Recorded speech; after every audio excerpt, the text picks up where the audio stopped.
நமது பூரம் நட்சத்திரம் நண்பர்களுக்கு இந்த தை மாதம் ராசி பலன் எப்படி இருக்கும் என்பதை பார்ப்போம். கேது 1ஆம் வீட்டில் இருந்தால் அது சுயத்தைப் பிரதிபலிக்கும், ஆன்மீகத் தேடலைத் தூண்டும், தனிமையை ஏற்படுத்தும்.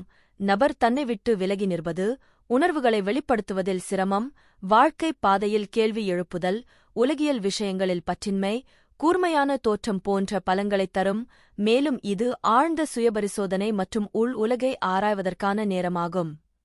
ஆனால் தனிப்பட்ட ஜாதகத்தைப் பொறுத்து விளைவுகள் மாறுபடும். ராகு 7ஆம் வீட்டில் திருமணம், கூட்டாண்மை, பொது வாழ்க்கை இருந்தால் அது திருமணம், தொழில் கூட்டாண்மை, உறவுகளில் திடீர் திருப்பங்கள், தாமதங்கள், குழப்பங்கள் அல்லது தீவிர ஈர்ப்புகளை ஏற்படுத்தும்.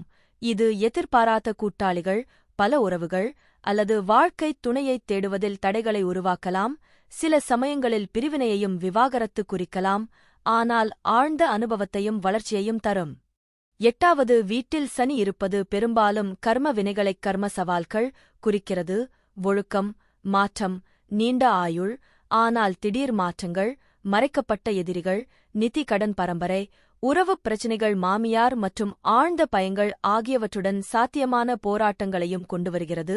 இதற்கு பொறுமை, விடாமுயற்சி மற்றும் தேர்ச்சி பெற ஆன்மீக பயிற்சிகள் தேவை. சரியாக வழிநடத்தப்பட்டால் ஆழ்ந்த ஆன்மீக வளர்ச்சிக்கு வழிவகுக்கும். குரு 11ஆம் வீட்டில் இருப்பது பெரும் நன்மைகளைத் தரும், குறிப்பாக நிதி ஆதாரங்கள், சமூகத்தில் நல்ல பெயர், நண்பர்கள் மூலம் உதவிகள், எதிர்பாராத லாபங்கள் மற்றும் இலக்குகள் நிறைவேறுதல் போன்ற பலன்களை அள்ளித்தரும். இது செல்வம், வளர்ச்சி, பெரிய கூட்டங்கள் மற்றும் விருப்பங்கள் நிறைவேறும் இடமாகும்.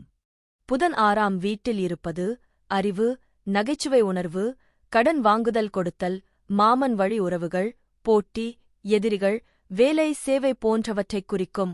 இது லக்னாதிபதி புதனாயிருந்தால் கடன் சுமை, புத்திசாலித்தனமான சவால்கள் மற்றும் அறிவு சார்ந்த துறைகளில் வெற்றி.